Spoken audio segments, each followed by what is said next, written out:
காலையில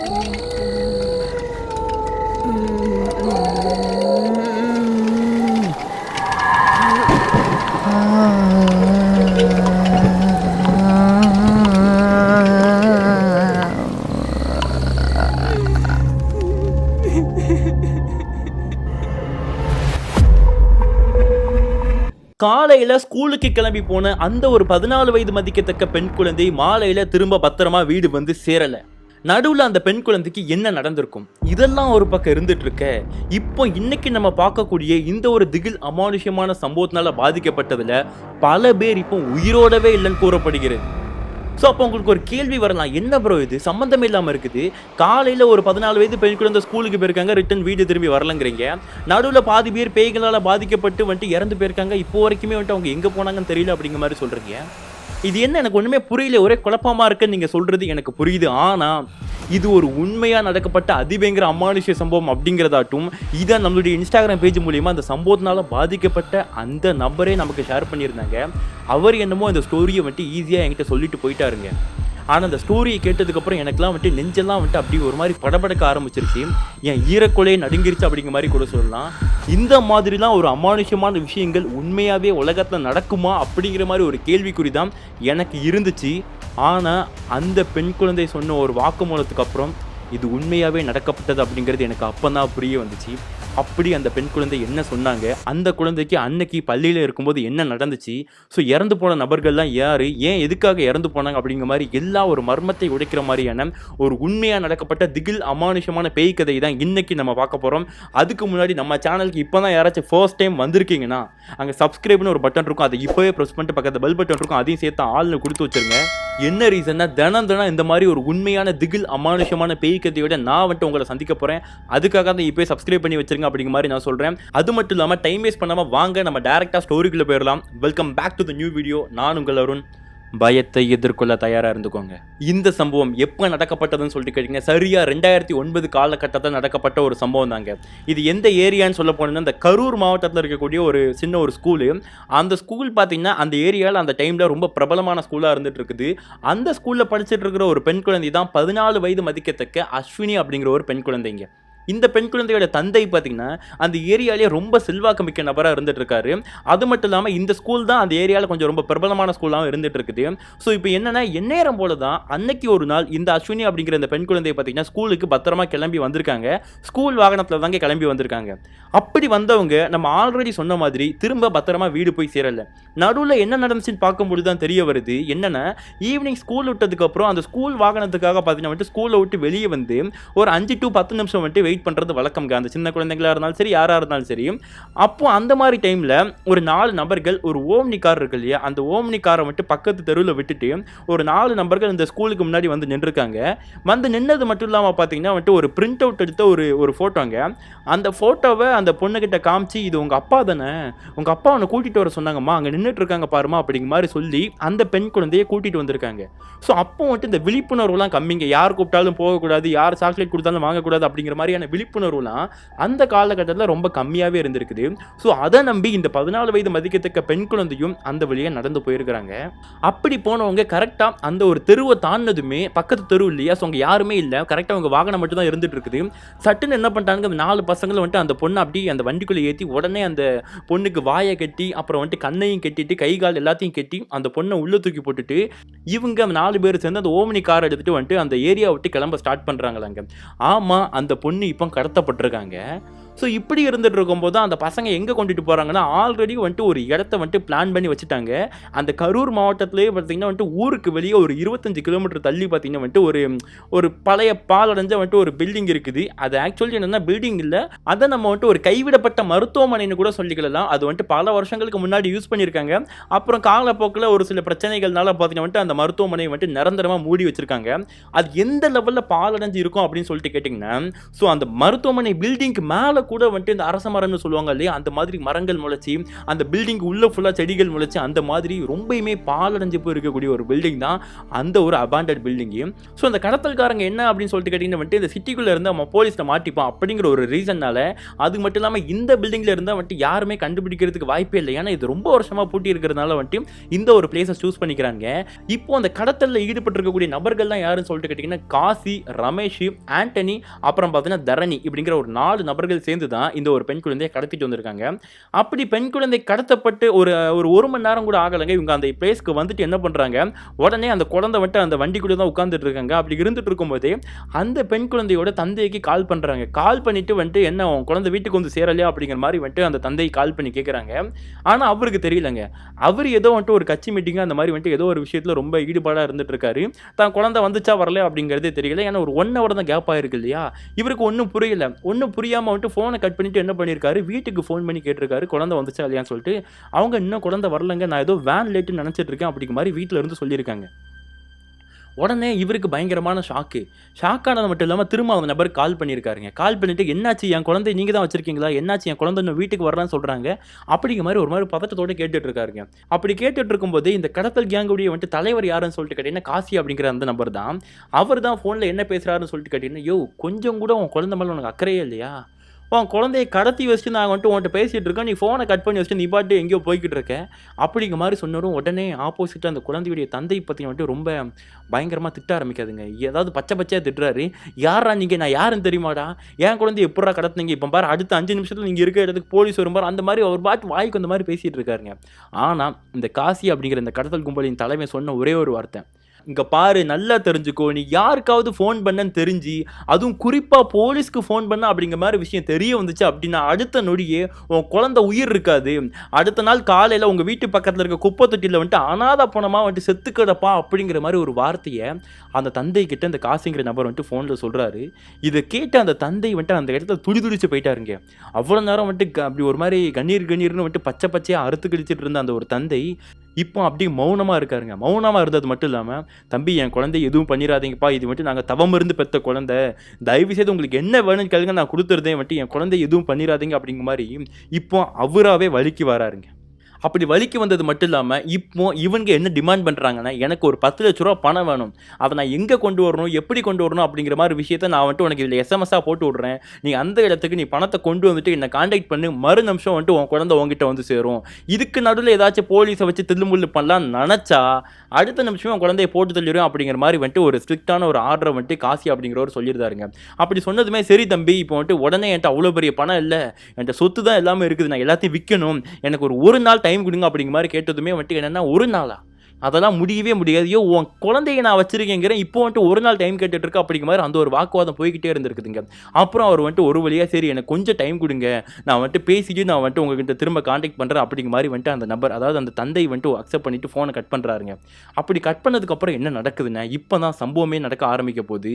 அதாவது இவங்க வந்துட்டு எங்கே நிற்கிறாங்கன்னா, கரெக்டாக அந்த அபாண்டட் பில்டிங் இருக்கு இல்லையா, அது முன்னாடி நின்றுட்டு இருக்காங்க. அப்படி நின்னதுக்கப்புறம் இதுக்கு மேலே நம்ம வெளியே நின்றுட்டு இருந்தோம்னா ஆபத்துடா, நீ என்ன பண்ணு, வேணா வந்துட்டு அந்த பக்கமாக வந்துட்டு ஒரு புதருக்குள்ள தள்ளி விட்டுட்டு இப்போ அந்த சின்ன பெண் குழந்தை இருக்கா பாருங்க, அவளை வந்துட்டு அப்படி தூக்கிட்டு வாங்க இந்த பில்டிங்குள்ள அப்படிங்கிற மாதிரி சொல்லிட்டு இந்த காசிங்கிறவரு நடந்து முன்னாடி போய்கிட்டு இருக்காரு. பின்னாடி 2 பேருங்க, சுரேஷும் அது போக ஆண்டனியும் என்ன பண்றாங்க சொல்லிட்டு கேட்டீங்கன்னா, அந்த பெண் குழந்தையை வந்துட்டு பிடிச்சி அப்படி தூக்கிட்டு வராங்க. காசிக்கு பின்னாடியே இன்னொரு நபர் தரணிங்கிற வந்துட்டு கார் எடுத்து கொண்டு உள்ள போய்கிட்டு இருக்காருங்க. அப்படி போகும்போது தான் வந்துட்டு என்ன ஆகுதுன்னா, இப்போ காசி வந்துட்டு அந்த கதவை திறக்கிறாருங்க. கதவு வந்துட்டு திறக்கவே முடியல, ஒரு மாதிரி மரக்கதவு வந்துட்டு ஃபுல்லாக ஜாம் ஆகி ஒரு மாதிரி பொறுமையாக தான் திறக்குது. அப்படி திறந்த மறுகணமே உள்ளே இருந்து ஒரு புளிச்ச நாத்தங்க. அது எந்த லெவலில் புளிச்ச நாத்தம்னு வந்துட்டு நம்மளால் வந்துட்டு அடுத்த ஸ்பாட்லேயே வாமிட் வந்துடும். அப்படி குடலை பரட்டுற மாதிரியான ஒரு புளிச்ச நாத்தம் அடிச்சிருக்குது. உடனே பின்னாடி இருந்து அந்த 2 பசங்களும் ஆண்டனியும் அவனும் என்ன சொல்லியிருக்காங்கன்னு வந்துட்டு, அண்ணே இது உள்ளானே போய் தங்கணும், வேற எங்கேயாச்சும் இடம் இல்லையானே, நாத்தம் குடலை பிடுங்குதுனே, நம்ம இந்த குழந்தைய போட்டு தள்ளதுக்குள்ளே நம்மளே உயிர் செத்து போயிடுவோம் போல அப்படிங்கிற மாதிரி ஒரு மாதிரி வார்த்தைகளை வந்துட்டு காசி கிட்ட சொன்னதுமே அந்த காசி என்ன சொல்கிறாருன்னா, டேய் முட்டாள் மாதிரி பேசிக்கிட்டு இருக்காதுங்க, நான் சொல்கிறதா நீங்கள் கேட்கணும் சரியா, இதை விட சேஃபான இடம் சிட்டியில் வேறு எங்கேயுமே கிடையாது. ஸோ போலீஸ்காரங்களுக்கு இந்த மாதிரி ஒரு இடம் இருக்கிறதே தெரியாது அப்படிங்கிற மாதிரி சொல்லி ஒழுங்காக உள்ள வாங்க, ஒரு நாள் தானே அட்ஜஸ்ட் பண்ணிட்டு ஒழுங்காக உட்காருங்கடா அப்படிங்கிற மாதிரி சொல்லி காசி வந்துட்டு உள்ளே கூப்பிடுறாருங்க. அப்படி கூப்பிட்டதுமே எல்லாரும் என்ன பண்ணுறாங்க, அந்த முன்னாடி இருக்க அந்த ஒரு ஹால் மாதிரி இருக்குது அது பார்க்குறதுக்கு. அதான் சொன்னேன் இல்லையா, அது வந்துட்டு பழைய கைவிடப்பட்ட மருத்துவமனை. அந்த மருத்துவமனையோட என்ட்ரன்ஸில் இருக்கக்கூடிய ரிசப்ஷன் மாதிரி இருக்கும் பாருங்க, அதில் தான் வந்துட்டு என்னென்னா அந்த குழந்தைய வந்துட்டு அந்த செவுத்தோரமாக சாய்ச்சி வச்சுட்டு அதில் இருக்கக்கூடிய ஒரு கம்பியில் அந்த குழந்தைய வந்துட்டு நல்லா இறுக்கி கட்டியிருந்தாங்க. இப்போ காசி இருந்துட்டு இருக்காரு, அது போக இந்த 2 பசங்களும் இருந்துட்டு இருக்காங்க. அங்கே ஒரு பழைய துரு பிடிச்ச ஒரு சேர் கிடக்குதுங்க, இரும்பு சேரு. அதில் தான் அவ்வளோ பேர் உட்காந்துட்டு பார்த்தீங்க வந்துட்டு பொறுமையாக நெக்ஸ்ட் அந்த ஃபோனுக்காக வெயிட் பண்ணிட்டு இருக்காங்க. அப்படி வெயிட் பண்ணிட்டு இருக்கும்போது என்ன ஆகுதுன்னு சொல்லிட்டு கேட்டிங்கன்னா, இந்த 2 பசங்களும் அந்த பொண்ணுக்கிட்ட பேசுகிறாங்க. என்ன பாப்பா அமைதியாக உட்காந்துட்டு இருக்க, கத்த மாட்டேங்கிற, ஒன்றும் பண்ண மாட்டேங்கிற, இன்னும் உனக்கு கொஞ்சம் கூட பயமே இல்லையா அப்படிங்கிற மாதிரி அந்த பாப்பா கிட்ட கேட்டும் அந்த பாப்பா அமைதியாக எதுவுமே சொல்லாமல் சாந்தமாக இருந்துட்டு இருக்காங்க. ஆனால் சாந்தமாக மட்டும் இல்லைங்க, இவங்களாம் இந்த பாப்பா கிட்ட பேசிகிட்டு இருக்கும்போது இந்த 14 வயது மதிக்கத்தக்க அஸ்வினிங்கிற பொண்ணு வேற எங்கேயோ வந்துட்டு ஒரு மாதிரி குறுகுறுன்னு பார்த்துக்கிட்டே இருந்திருக்காங்க. உடனே இந்த ஆண்டனி அப்படிங்கிற நபர் என்ன பண்ணியிருக்காருன்னா, நான் உட்காந்து ஒருத்தன் வந்துட்டு பேசிகிட்டு இருக்கேன், நீ அங்கே என்ன தட்டி பார்த்துட்டு இருக்க அப்படிங்கிற மாதிரி சொல்லிட்டு டப்புன்னு வந்துட்டு அந்த பாப்பாவுடைய செவுட்டில் அடிச்சிட்டாருங்க. அடித்த மறு நிமிஷம் என்ன இருக்குன்னு சொல்லிட்டு கேட்டிங்கன்னா, அந்த பழைய ஹாஸ்பிட்டல் இருக்கு பாருங்க, அதுக்குள்ளே ஏதோ கோலிக்கா உருண்டு போகிற மாதிரி டம்முன்னு விழுந்த சத்தங்க. உடனே இந்த காசிங்கிறவர் என்ன பண்ணியிருக்காருன்னா பதட்டத்தில், டேய் எதுக்கு தான் அந்த குழந்தைய அடித்த, சும்மாறா குழந்தைய அடிச்சு எதுவும் பண்ணிக்கிட்டு போடாதீங்க, அந்த குழந்தைய வச்சு தான் நம்ம வந்துட்டு ரூபா சம்பாதிக்கணும்னு சொல்லிட்டு இருக்கேன், பைத்தியகாரத்தனமாக எதுவும் பண்ணிட்டு இருக்காதிங்க அப்படிங்கிற மாதிரி சொல்லிட்டு இருக்கும்போது இப்போ அந்த ரமேஷ் அப்படிங்கிறவருக்கு ஒரு டவுட்டுங்க. அண்ணே அதெல்லாம் இருக்கட்டும், உள்ளுக்குள்ளே ஏதோ வந்துட்டு உருண்டு போன மாதிரி சவுண்டு கேட்டது, வேறு யாரும் இருக்காங்களாண்ணே அப்படிங்கிற மாதிரி வந்துட்டு அந்த நபர் வந்துட்டு அந்த காசிக்கிட்டையும் இவர்கிட்டையும் கேட்காருங்க. அப்படி கேட்கும்போது வந்துட்டு, டேய் வேறு ஏதாச்சும் நம்ம இருக்கிறது பாலடைஞ்ச பில்டிங் தான், ஏதாச்சும் வேறு ஏதாச்சும் மிருகம் இல்லை வந்துட்டு பறவை ஏதாச்சும் இருக்கும் அப்படின்னு சொல்லிட்டு இருக்கும்போது ஒரு பூனை சத்தம் வந்துட்டு அந்த பில்டிங்குள்ளேருந்து கேட்டிருக்குதுங்க. ஸோ இப்போ இவங்க எல்லாரும் என்ன சொல்கிறாங்கன்னா, நான் அப்போவே சொன்னேன் இல்லையா, அது ஏதோ பூனை வந்துட்டு என்னத்தையே தட்டி விட்டுருக்கு போல, சரி நீ வேலையை பாருங்கடா நான் வந்துட்டு ஃபோன் பண்ணிட்டு வரேன் அப்படிங்கிற மாதிரி சொல்லிட்டு இப்போ காசி ஃபோன் பண்ண போயிருக்காரு. ஆனால் ஃபோனில் சுத்தமாக சிக்னலே இல்லைங்க. இப்போ அப்படி இருந்துட்டு இருக்கும்போது தான் வெளியே காரை பார்க் பண்ண தரணி அப்படிங்கிற ஒரு திரும்ப அந்த ரூம்குள்ளே வராருங்க. வந்ததுமே அவரும் இந்த ஒரு சில வார்த்தைகள் தான் சொல்கிறார், என்னன்னா ஒரே நாத்தமான இருது அப்படிங்கிற மாதிரி பேசிக்கிட்டே, சரி ஏதாச்சும் வந்துட்டு அந்த பொண்ணுடைய அப்பா ஃபோன் பண்ணானா, ஏன்னா பணத்துக்கு ஏதாச்சும் வழி இருக்கானா அப்படிங்கிற மாதிரி வந்துட்டு அந்த தரணி கேட்குறாருங்க. அப்படி கேட்கும்பொழுது வந்துட்டு காசிங்கிறவர் என்ன சொல்கிறாருன்னா, டே எனக்கு என்ன தெரியலடா, சிக்னலே இல்லை, வெளியே போய் சிக்னல் கிடைக்குதான்னு பார்த்துட்டோம் அப்படிங்கிற மாதிரி வந்துட்டு இப்போ இந்த ஆண்டனிக்கிட்டையும் தரணிக்கிட்டையும் பார்த்தீங்கன்னா ஃபோனை கொடுத்து அந்த காசிங்கிறவர் அமுச்சு விட்ருக்காரு. இப்போ இவனுக்கு 2 பேரும் என்ன பண்ணுறாங்கன்னா, சிக்னல் கிடைக்குதா அப்படிங்கிற மாதிரி வந்துட்டு ஃபோன் எப்படி தலைக்கு மேலே தூக்கி பிடிச்சிட்டே பார்த்தீங்கன்னா வெளியே போகிறானுங்களாங்க. இவனுக்கு இதுக்கு முன்னாடி நின்று ஒரு இடத்துல ஃபோன் பேசியிருப்பாங்க பார்த்தீங்களா, அங்கே கூட ஒரு பாயிண்ட் கூட சிக்னல் கிடைக்கல. அப்படி தான் ஒரு மாதிரி வந்துட்டு சிக்னலே கிடைக்காம சுத்தமாக நோ சர்வீஸ்னு இருந்துக்கிட்டே இருந்திருக்கு. இப்போ அப்படியே சிக்னல் கிடைக்குதான் செக் பண்ணிட்டு இருக்கும்போது வந்துட்டு ஆண்டனி என்ன பண்ணுறான்னா, கையில் இருந்த ஃபோனை தரணி கையில் கொடுத்துட்டு, டே நீ வந்துட்டு சிக்னல் கிடைக்குதான்னு பார்த்துக்கிட்டே எரி, நான் வந்துட்டு எனக்கு அர்ஜென்ட்டாக 1 பாத்ரூம் வருது, நான் போயிட்டு இருந்துட்டு வந்துருந்தேன்டா அப்படிங்கிற மாதிரி சொல்லிட்டு ஃபோனை தரணிகிட்ட கொடுத்துட்டு இப்போ ஆண்டனிக்கிற நம்பர் பார்த்தீங்கன்னா கொஞ்சம் தூரம் அந்த பில்டிங் பக்கத்தை ஒட்டி நடந்து போய்கிட்டு இருக்காருங்க. அப்படி போய்கிட்டு இருக்கும்போது என்ன இருக்குதுன்னா, இப்போ அவர் 1 பாத்ரூம் போயிட்டு இருக்காரு ஆண்டனி. தரணிங்கிறவன் வந்துட்டு அந்த காருக்கு பக்கத்தில் இருந்து ஒரு மாதிரி இந்த சிக்னல் கிடைக்குதான்னு பார்த்துக்கிட்டு இருக்கான். சடனாக காரை குலுங்குதுங்க. பின்னாடி தானே கார் நிற்கிது, அந்த ஆம்னி காரு. அந்த காரை குலுங்கி காருக்குள்ளே இருந்து ஏதோ டம்மு டம்முன்னு உடைக்கிற மாதிரி ஒரு மாதிரி சத்தம் கேட்டிருக்கு. உடனே பதட்டத்தில் வந்துட்டு டக்குன்னு ஃபோனை கீழே இறக்கிட்டு மேலே பிடிச்சிட்டு இருந்தாலே ஃபோனை கீழே இறக்கிட்டு என்னாச்சு அப்படிங்கிற மாதிரி காரை பார்த்துக்கிட்டே இருந்திருக்கான். அவன் காரை தொடலை, அப்படி காரை பார்த்துக்கிட்டு இருக்கான். காரே ஆடுதுங்க. ஒரு செகண்ட் மிரண்டு போயிட்டான், என்னடா அது காருக்குள்ளே இவ்வளோ சத்தம் கேட்குது, காரே ஆடுற லெவலுக்கு அப்படிங்கிற மாதிரி மிரண்டுட்டு, ஐயோ ஆண்டனி இங்கே பாரு கார் ஆடுது அப்படிங்கிற மாதிரி சொல்லிக்கிட்டு காருக்கு மேலே இவன் அந்த தரணி வந்துட்டு கையை வச்சுருக்கானுங்க. வச்ச மறுநொடி கார் வந்துட்டு அப்படி நிசப்தமாக ஆகுது. அப்படி சத்தம்லாம் வந்துட்டு ஒரு செகண்ட் அமைதியாகுதுங்க. ஆனதுக்கப்புறம் என்ன இருக்குன்னா வந்துட்டு அந்த ஆண்டனி ஒன்றுக்கு இருக்க பேர் தான் பாருங்க, அவன் வந்துட்டு வரான். என்னாச்சுடா ஏன்டா கத்தன்னு சொல்லும்போது, இல்லைடா டே ஏதோ காரு ஒரு மாதிரி சத்தம் போட்டு ஆடிச்சுடா அப்படிங்கிற மாதிரி சொன்னதும் இவர் ஆண்டனி நம்ப மாட்டேங்கிறான். டே என்னடா பைத்தியக்கார மாதிரி உளறிட்டு இருக்கா அப்படிங்கிற மாதிரி சொல்லிட்டு இருக்கும்போதே சடனாக இந்த ஆண்டனி 1 பாத்ரூம் போனா இல்லையா, அதுக்கு பின்னாடி இருந்து ஒரு சத்தம், இங்கே புதருக்குள்ளே ஏதோ ஓடுற மாதிரி ஒரு சத்தம். உடனே கையில் டார்ச் வச்சுருக்கானுங்க. அதை எடுத்து நேரம் அந்த புதரை நோக்கி அடித்து பார்க்குறானுங்க. பார்த்தா அங்கே ஒரு உருவம் தெரிஞ்சிருக்குது, ஏதோ ஒரு மாதிரி ஒயிட் அண்ட் பிளாக் மிக்ஸ்டாக ஏதோ ஒரு உருவம் மாதிரி தெரிஞ்சிருக்குது. என்ன உருவம் தெரியல, சடனாக அது ஓடுற மாதிரி தெரிஞ்சிருக்குதுங்க. உடனே இங்கே வேற எவனா இருக்காண்டா அப்படிங்கிற மாதிரி முடிவு பண்ணி இவனுக்கு என்ன பண்ணுறானுங்க தெரியுமா, ஆண்டனியும் தரணியும் அந்த உருவத்தை ஃபாலோ பண்ணி பின்னாடி ஓடுறானுங்க. இப்போ நீங்கள் வந்துட்டு நான் சொல்கிறது நல்லா இமேஜின் பண்ணிக்கோங்க. இப்போ ஒரு பாலடைஞ்ச பழைய மருத்துவமனை, முன்னாடி கார் நிற்கிது, அந்த மருத்துவமனைக்கு இடது பக்கம் இருக்கக்கூடிய பின்பக்கம் ஃபுல்லாக வந்துட்டு சத்தம் கேட்குதுன்னு இப்போ இவனுக்கு 2 பேரும் அந்த பக்கம் தான் ஓடுறானுங்க. அப்படி ஓடி கொஞ்சம் தூரம் போய் பார்க்குறானுங்க, சத்தம் அந்த இடத்துலையும் சரி அந்த உருவம் தெரிஞ்ச இடத்துலையும் எதுவுமே இல்லைங்க. அப்படி எதுவுமே தெரியாமல் இருந்துட்டு இருக்கும்போது தான் வந்துட்டு ஆண்டனி என்ன சொல்கிறான்னா, டேய் நான் அங்கே பார்த்தேன்டா அப்படிங்கிற மாதிரி சொல்லும்பொழுது இப்போ தரணி சொல்கிறான், டேய் நானும் இங்கே ஒரு விஷயத்த பார்த்தேன்டா, கார் ஆடிச்சுடா சொன்னா நம்புடா அப்படிங்கிற மாதிரி சொல்லும்பொழுது ஆண்டனி அதை ஒரு பொருட்டாக மதிக்கவே மாட்டேங்கிறாங்க. அப்படி மதிக்காமல் இருந்ததுக்கப்புறம் என்ன ஆகுது, இவங்க 2 பேரும் அப்படி திரும்பி பார்க்குறாங்க. இந்த பக்கம் அதாவது இப்போ இவனுக்கு மருத்துவமனைக்கு லெஃப்ட் சைடில் இருக்கக்கூடிய பின்பக்கம் போயிருக்கானுங்க. இந்த பக்கம் ஒரு ஓப்பன் வழி இருக்குதுங்க. அந்த வழிக்குள்ளே வந்துட்டு யாரோ நடந்து போன மாதிரி வந்துட்டு அந்த டார்ச்சில் தெரியுது, ஏதோ காலடி தடம் தெரிஞ்சிருக்குது. இதுக்குள்ளே தாண்டா போயிருக்கிற மாதிரி தெரியுது அப்படிங்கிற மாதிரி சொல்லிட்டு என்ன பண்ணுறானுங்க, இந்த கதவை திறந்து உள்ளே போகிறானுங்க. ஆனால் அந்த கதவை திறக்கும் போது அவங்களுக்கு தெரியுது இந்த கதவை அவ்வளோ ஈஸியாக திறக்க முடியாது, அவ்வளோ டைட்டாக இருக்குது. அதுக்குள்ளே எப்படி ஒருத்தரால் நுழைஞ்சு போயிருக்க முடியும் அப்படிங்கிற மாதிரி சந்தேகத்தோடய அந்த கதவு அப்படி மரக்கதவு தாங்க இதுவுமே அப்படி ஒரு மாதிரி டைட்டாக ஓப்பன் ஆகுது.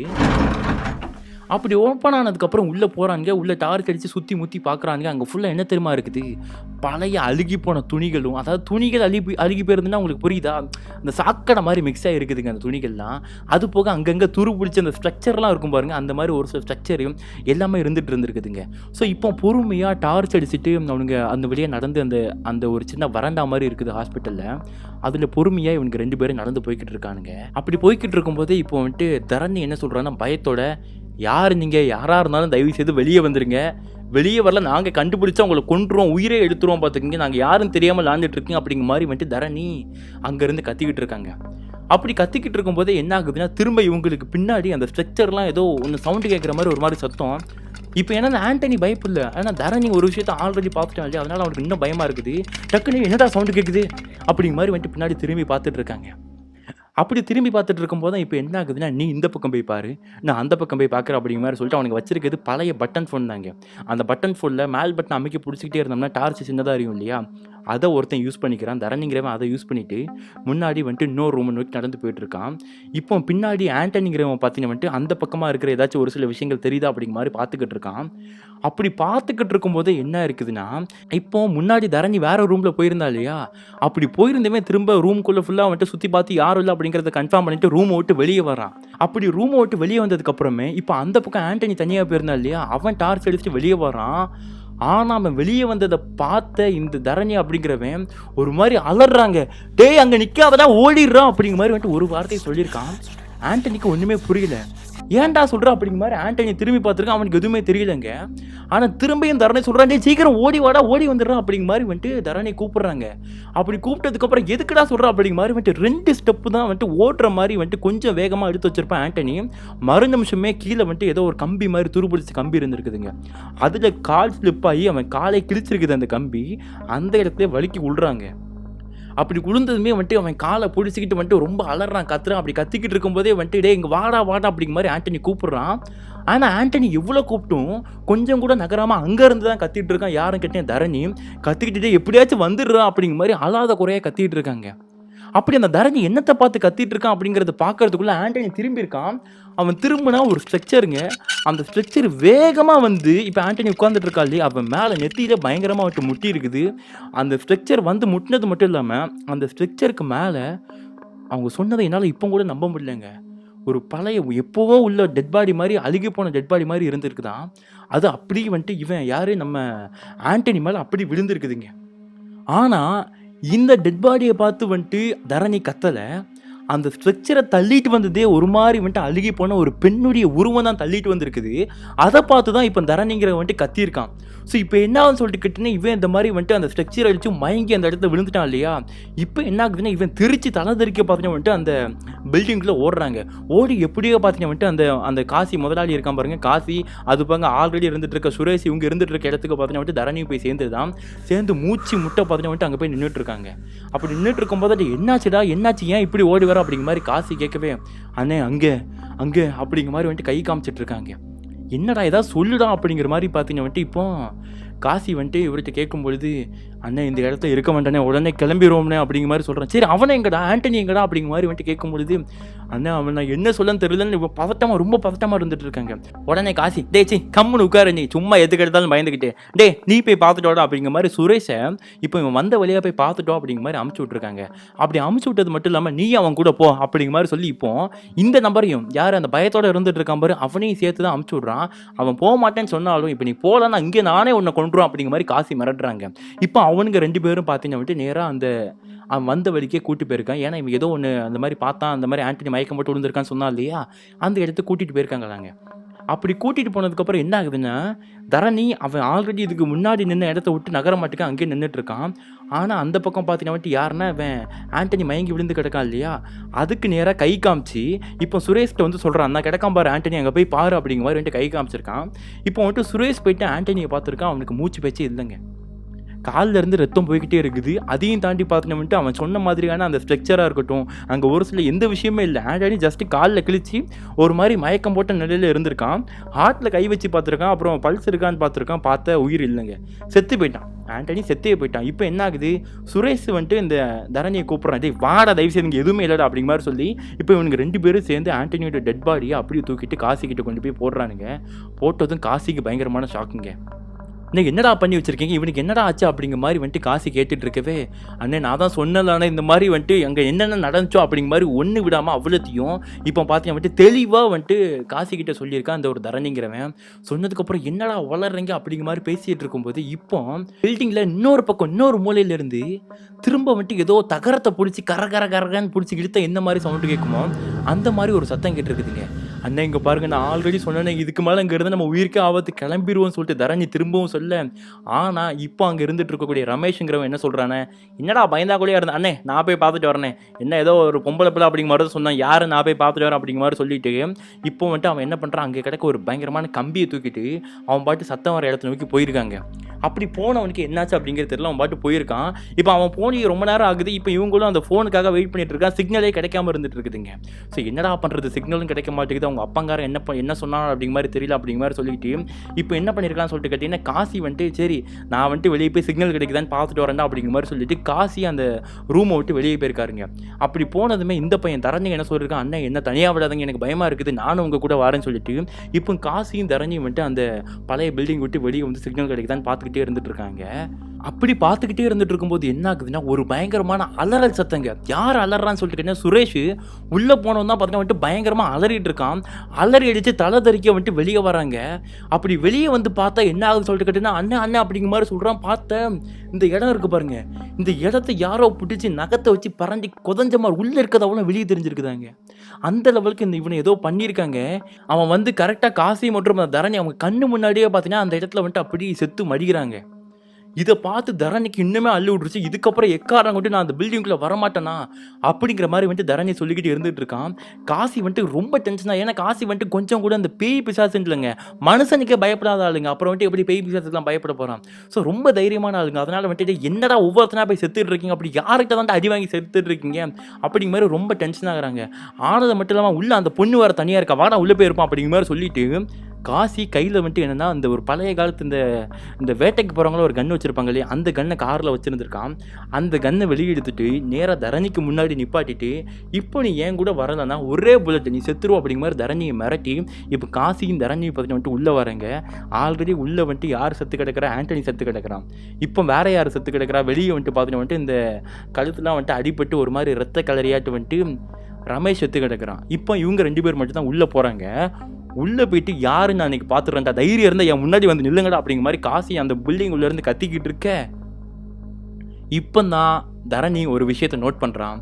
தரணியும் ரமேஷும் சேர்ந்து ஆண்டனியோட டெட் பாடியை தூக்கிட்டு வந்து போட்டாங்க இல்லையா, அந்த டெட் பாடியை காணவே இல்லை.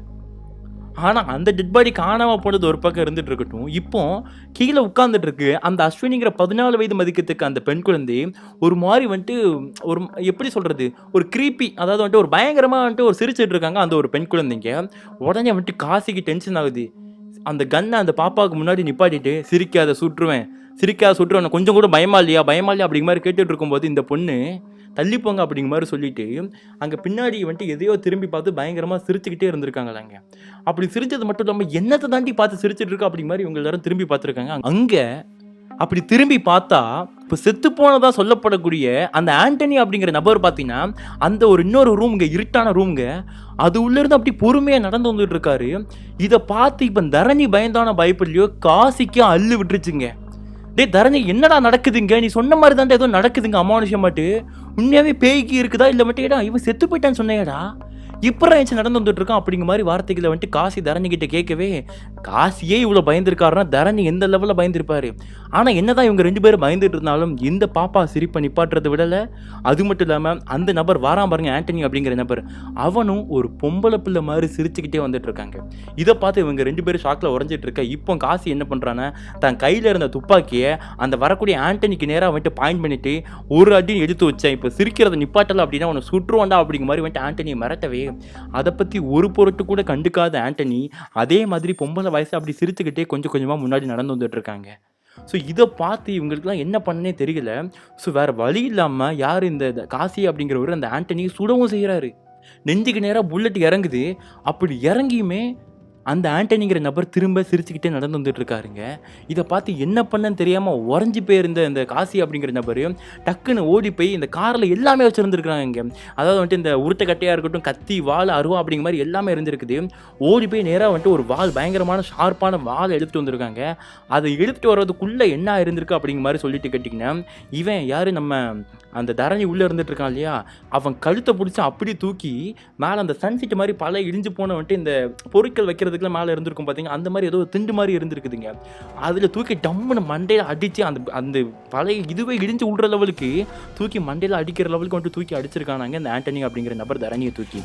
அப்படி அடித்த மறுகணம் என்ன இருக்குதுன்னா, இப்போ காசிங்கிறவன் அருவாள் எடுத்துகிட்டு வந்தான் இல்லையா, அப்படி எடுத்துகிட்டு வந்தவன் ஒரே போடுங்க இந்த ஆண்டனியோட தலை 2 துண்டாக போயிருக்குது.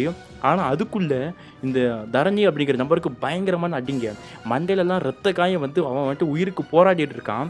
இப்படி இருந்துட்டு இருக்கும்போது என்ன ஆகுதுன்னா வந்துட்டு அவன் பேச முடியாமல் தரணி பேசுகிறான், அண்ணே தயவு செய்து இடத்த காலி பண்ணிடுவோம்னே, என்னை எப்படியாச்சும் கூட்டிகிட்டு போயிருங்கண்ணே, எனக்கு நான் கொஞ்சோண்டு தானே உயிர் இருக்க மாதிரி தெரியுது, என்னால் மூச்சு விட முடியலனே அப்படிங்கிற மாதிரி வந்துட்டு ஒரு மாதிரி பதட்டத்தில் வந்துட்டு அவன் சாவுக்கு போராடிட்டு இருக்காங்க.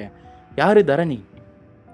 இப்போ தான் வந்துட்டு யார் காசி என்ன பண்ணுறான்னா, இப்போ வந்துட்டு அட்லீஸ்ட் நம்ம பணத்துக்கு ஆசைப்பட்டோம், இப்போ அட்லீஸ்ட் நம்ம ஜெயிலுக்காச்சும் போகாமல் இருக்கணும், இவனுங்களெல்லாம் கொலை பண்ணது நம்ம தான் தெரிஞ்சுனா போலீஸ்காரங்க நம்மளை தூக்கி வச்சு செஞ்சு போடுவாங்க அப்படிங்கிற மாதிரி முடிவு பண்ணி காசி என்ன பண்ணுறான் அப்படிங்கிற மாதிரி சொல்லிட்டு கேட்டிங்கன்னா, டக்குன்னு வெளியே போயிட்டு பார்த்துட்டு வந்துட்டு குழி தோன்றாங்க. அந்த காருக்குள்ளே எல்லாம் நான் சொன்ன மாதிரி எல்லாமே இருக்குதுங்க. மண்பட்டியிலேருந்து இப்போ இன்கேஸ் வந்துட்டு அவங்க பணம் கொடுக்கல அப்படின்னா பட்சத்தில், இல்லை போலீஸ்காரங்க பிடிக்க வரும் பட்சத்தில் இந்த குழந்தையவே கொன்று புதைச்சிட்டு போகலாம் அப்படிங்கிற மாதிரி ஒரு பிளானோடு தான் வந்திருக்கானுங்க இவனுங்க. அவ்வளோ ஒரு கேடுகட்ட கேங்கு. இப்போ வந்துட்டு அந்த ஹாஸ்பிட்டல்லே பக்கத்தில் என்ன பண்ணுறான்னு சொல்லிட்டு கேட்டிங்கன்னா, காசி ஒரு குழியை தோண்டிக்கிட்டு இருக்காங்க. அப்படி குழியை தோண்டி ஃபஸ்ட்டு என்ன பண்ணுறான் அப்படிங்கிற மாதிரி சொல்லிட்டு கேட்டிங்கன்னா, அந்த இவன் வெளியே செத்து கிடக்கான் பாருங்கள், இந்த கழுத்தில் அடிப்பட்டு செத்து கிடக்கான் பாருங்கள், அவனையும் துண்டு துண்டாக வெட்டுறான். கழுத்தை துண்டாக வெட்டுறான், கை கால் எல்லாத்தையும் துண்டாக வெட்டுறான். அங்கேருந்து தூரத்துலேருந்து அந்த பெண் குழந்தை எல்லாத்தையுமே பார்த்துக்கிட்டு இருந்திருக்காங்க. ஆனால் ஒரு சொட்டு கூட பயப்பில்லையாங்க. அப்படி பார்த்துக்கிட்டே நேராக வந்துட்டு அவ்வளோத்தையும் வந்துட்டு அந்த மண்ணுக்குள்ளே போடுதான். இப்போ உள்ளே இருந்து ஆண்டனியோட உடல் இருக்கு பாருங்கள், அதையும் கரகரன்னு இழுத்துட்டு வந்து தலை துண்டாக போயிடுச்சு. இப்போ அது பக்கம் இவனுடைய கைகால் எல்லாத்தையும் துண்டு துண்டாக வெட்டி இவனுக்கு இருக்கிறனால தான் நமக்கு பிரச்சனை அப்படிங்கிற மாதிரி சொல்லி அவனுங்களையும் மண்ணில் போட்டு மண்ணோட மண்ணாக பூட்டி வைக்கிறானாங்க. இப்போ இவனும் அந்த குழந்தை இருக்குது, அது போக பார்த்தீங்கன்னா வந்துட்டு அந்த அடிப்பட்ட நிலையில் பார்த்தீங்கன்னா உயிருக்கு போராட்டி தரணி இருந்துட்டு இருக்கான். இப்போ இவங்க 3 பேர் தான் இருந்துட்டு இருக்காங்க. இப்படி இருந்துட்டு இருக்கும்போது தான் என்ன நடந்திருக்கு அப்படின்னா, முதல்ல இப்போ வந்துட்டு அங்கே ஒரு உருவம் தெரிஞ்சதா சொன்னாலே ஆண்டனி அந்த 1 பாத்ரூம் போயிட்டு இருக்கும்போது, அதே இடத்துல இப்போ யார் கண்ணுக்குன்னு சொல்லிட்டு கேட்டினா இவன், அதாவது இந்த காசி கண்ணுக்கு ஒரு உருவம் தெரியுது. அதுவும் ஒரு அழகான ஒரு பெண்மணி நிற்கிற மாதிரியான உருவம். இப்போ காசி என்ன புரிஞ்சுக்கிறான் அப்படின்னு சொல்லிட்டு கேட்டீங்கன்னா, இது பேய் இல்லை, ஏதோ ஒரு பொண்ணு தான் அந்த மாதிரி ஆட்டம் காட்டிட்டு இருக்கு அப்படிங்கிற மாதிரி புரிஞ்சுக்கிட்டு, நீ செத்தடி அப்படிங்கிற மாதிரி சொல்லிட்டு கீழே கிடந்த கருவாலை தூக்கிட்டு வந்துட்டு நேராக அந்த பொண்ணு அன்னைக்கு ஓடிட்டு இருந்திருக்கானாங்க. அப்படி ஓடினவனும் இப்போ எந்த வழியாக வந்துட்டு ஆண்டனி உள்ளே போனானோ அதே வழியாக உள்ளே போகிறான். ஏன்னா அந்த வழியாக தான் அந்த பொண்ணு ஓடின மாதிரி இருந்திருக்குது. ஸோ இப்போ அப்படி அங்கே சுற்றி இங்கே சுற்றி பார்த்தீங்கன்னா, இப்போ காசி நேராக அந்த பெண் குழந்தை உட்காந்துட்டு இருக்க அந்த இடத்துக்கே வரான். இப்போ இவன் உள்ளேருந்து வரதை பார்த்துட்டு தரணி இன்னும் பயத்தில், அந்த என்னாச்சுன்னு திரும்ப இந்த வழியாக வரீங்க அப்படிங்கிற மாதிரி வந்துட்டு தரணி கேட்கவே, அடுத்த மறுகணம் பார்த்தீங்கன்னா வந்துட்டு தரணி கத்துறான், அண்ணே பின்னாடி பாருங்கண்ணே பின்னாடி பாருங்கண்ணே அப்படிங்கிற மாதிரி கத்திக்கிட்டு இருந்திருக்கான். அடுத்த நொடி என்னென்னா அந்த பெண் மாதிரியான ஒரு உருவங்க, ஒரு பொம்பளை உருவம் தான், அப்படி நல்ல அச்சஸ்லாம் வந்துட்டு ஒரு அம்மா மாதிரியான ஒரு உருவம். அந்த உருவம் காசிக்கு முன்னாடி நின்றுருக்கு. நீ யாரடி நீ யார் அப்படிங்கிற மாதிரி காசி கத்திக்கிட்டு இருக்க மறுநொடி என்ன இருக்குன்னா, அந்த இடத்துல காசியால் கை கால் எதுவுமே அசைக்க முடியாமல் இருந்திருக்குதுங்க. வாய் மட்டும் பேச முடிஞ்சிருக்குது. உடனே வந்துட்டு என்னென்னா காசி வந்துட்டு ஏதாச்சும் பண்ணலான்னு அசைக்க ட்ரை பண்ணியிருக்கேன், ஒன்றும் பண்ண முடியலையா, என்னாச்சு நீ யார், என்ன பண்ண, என்னால் அசைக்க முடியல அப்படிங்கிற மாதிரி வந்துட்டு ஒரு மாதிரி கத்திக்கிட்டு இருந்திருக்காங்க.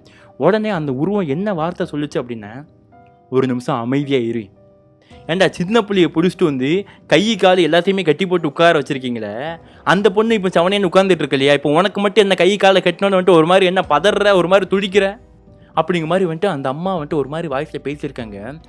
இப்போ நீ சிரிமா நீ சிரி அப்படிங்கிற மாதிரி அந்த பாப்பாவை பார்த்து இந்த அம்மா சொல்லியிருக்காங்க. நாங்கள் உடனே தரணி ஏதாச்சும் பண்ணுடா அப்படிங்கிற மாதிரி வந்துட்டு இவன் தரணியை பார்த்து சொல்லவே, தரணி என்ன பண்ணியிருக்கான், தரணி இப்போ சிரிக்க ஆரம்பிச்சிருக்கான்.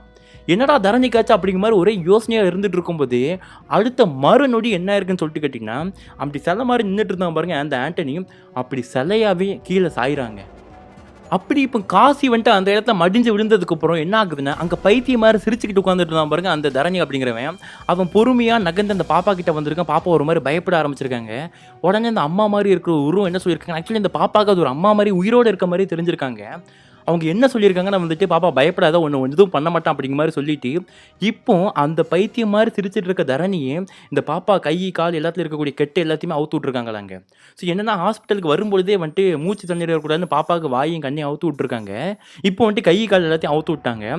அப்படி அவுத்து விட்ட மறுநொடி என்ன இருக்குதுன்னா, அங்கே கீழே கிடந்த ஒரு மொபைல் ஃபோனு வைப்ரேட் ஆகி வந்துட்டு ஃபோனை அடிக்க ஆரம்பிச்சிருக்குதுங்க. உடனே இந்த பாப்பா போயிட்டு அந்த ஃபோன் எடுத்திருக்காங்க. எடுத்து அவங்க அப்பா பேசியிருக்காங்க. அப்பா அப்பா அப்படிங்கிற மாதிரி வந்துட்டு பாப்பா வந்துட்டு ஒரு மாதிரி ஒரு சொட்டு கூட அழலையாங்க. அழாமல் நான் அந்த மாதிரி இந்த இடத்த தான்ப்பா இருக்கேன் அப்படிங்கிற மாதிரி அந்த அம்மா ஒரு இடத்த சொல்கிறாங்க. அந்த உருவம் மாதிரி இருந்துட்டு இருந்துச்சு அந்த அம்மா சொல்ல சொல்ல இந்த பொண்ணு நான் அங்கே தான் இருக்கேன் வாங்கப்பா அப்படிங்கிற மாதிரி சொல்லியிருக்காங்களாம். இப்போ அவங்களும் என்னென்னா அவங்க அப்பாவுமே வந்துட்டு என்னென்னா அவங்க அப்பாவுடைய மச்சான் வந்துட்டு போலீஸ்காரருங்க. அவர்கிட்ட ஆல்ரெடி சொல்லி தேட ஆரம்பிச்சிருக்காங்க. இப்படி இருந்துட்டு இருக்கும்போது என்ன ஆகுதுன்னா, இப்போ அவங்க அப்பா அந்த மாதிரி போலீஸ்காரங்க எல்லாருமே இந்த பில்டிங்க்கு வந்திருக்காங்க.